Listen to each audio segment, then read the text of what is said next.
Hi friends, ఈరోజు Andhra style pulao ఈజీగా ఎలాగో చూద్దాం. ఇందుకు మీకు పలావ్ ఇష్టమా, బిర్యానీ ఇష్టమా? బిర్యానీ టేస్ట్ వేరు, పలావ్ టేస్ట్ వేరు కదా. ఒకసారి పలావ్ ఎలా చేశానో చెప్తాను.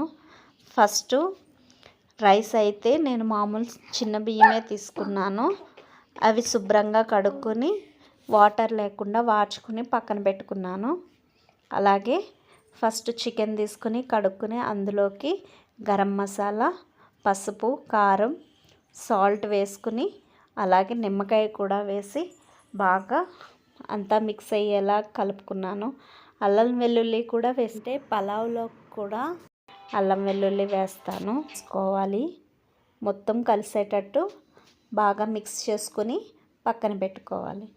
తర్వాత పలావ్ కోసం గిన్నె తీసుకుని అందులోకి కొంచెం ఆయిల్, కొంచెం నెయ్యి వేసుకున్నాను. అలాగే దాల్చిన చెక్క, ఇలాచి, సాజీరా వేసుకుని బాగా వేయించుకోవాలి.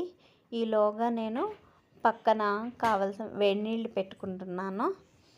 తర్వాత అల్లం వెల్లుల్లి పేస్ట్ కూడా వేసుకుని బాగా వేయించుకుని అందులోనే పచ్చిమిర్చి, ఆనియన్స్ వేసుకుని లైట్గా వేగితే సరిపోతుంది. పలావ్లోకి కొంచెం ఆనియన్స్ పెద్ద ముక్కలే కోసుకోవాలి.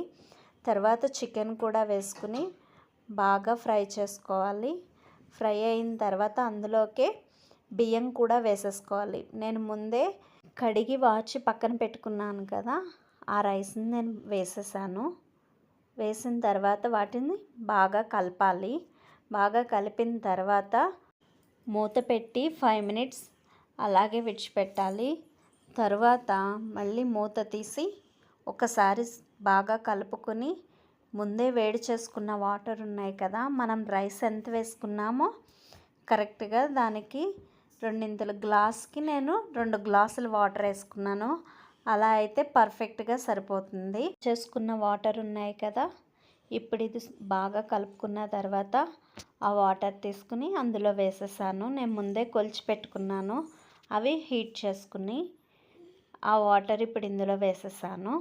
వేసేసిన తర్వాత ఒకసారి మళ్ళీ కలుపుకుని సాల్ట్ ఎంతవరకు మీకు సరిపోతుందో అంత సాల్ట్ ఒకసారి చెక్ చేసుకుని సాల్ట్ వేసుకోండి. ఎందుకంటే చికెన్లో వేసాం కదా, అది మొత్తం మిక్స్ చేసుకుని మూత పెట్టేసుకోండి. ఇంకా మసాలాలు ఏమీ వేయం. ఇలాగా ఒక 10 మినిట్స్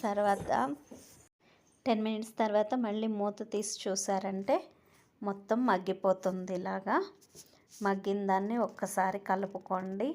మొత్తం టేస్ట్కి తగ్గ సాల్ట్ అన్నీ వేసేసుకున్నాం కాబట్టి అవసరం లేదు. అంతే ఫ్రెండ్స్, వేడి వేడి పలావ్ రెడీ. ఆంధ్ర స్టైల్ చాలా టేస్టీగా ఉంటుంది.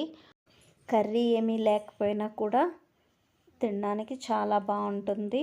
ఒకసారి ఇలా ట్రై చేసి చూడండి. మా వాళ్ళకైతే చాలా బాగా నచ్చేసింది. మా అమ్మాయికైతే టేస్ట్ చూడమని ముందే పెట్టాను, తనకి నచ్చేసింది.